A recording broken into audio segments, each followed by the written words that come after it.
Have you ever stopped to ponder the intriguing age discrepancy between Ahazia and his father Yoram, a conundrum that has baffled scholars and intrigued minds for centuries? Let's dive into this mystery, shall we? The controversy begins with the Islamic polemicist's claim that Ahazia was 2 years older than his father Yoram when he ascended the throne in Jerusalem. This, however, is a misinterpretation.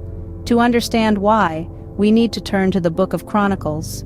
In the second book of Chronicles, chapter 21, verses 5 and 20, we find Yoram was 32 years old when he became king and ruled over Jerusalem for 8 years.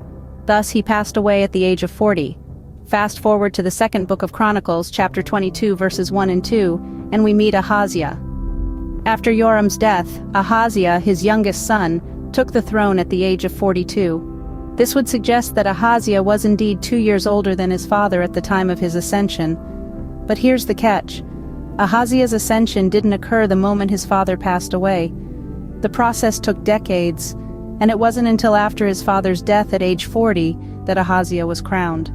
It's important to remember that Ahazia was the youngest son, and as per the royal tradition, the eldest son would first ascend the throne. It's unlikely that the youngest son would become king immediately after his father's demise. There's a missing piece to this puzzle, a piece that Chronicles 22:1 reveals. All of Ahazia's older brothers were killed by a marauding band that included Arabs. This is why Ahazia, the youngest, ended up becoming king. In conclusion, the age controversy between Ahazia and Yoram isn't as straightforward as it seems. The apparent 2-year age gap isn't due to Ahazia being older than his father, but rather the result of a complex sequence of events and royal traditions. Ahazia's ascension came decades after his father's death, and only after his older brothers were out of the picture. So the next time you come across a seemingly impossible contradiction, remember the story of Ahazia and Yoram.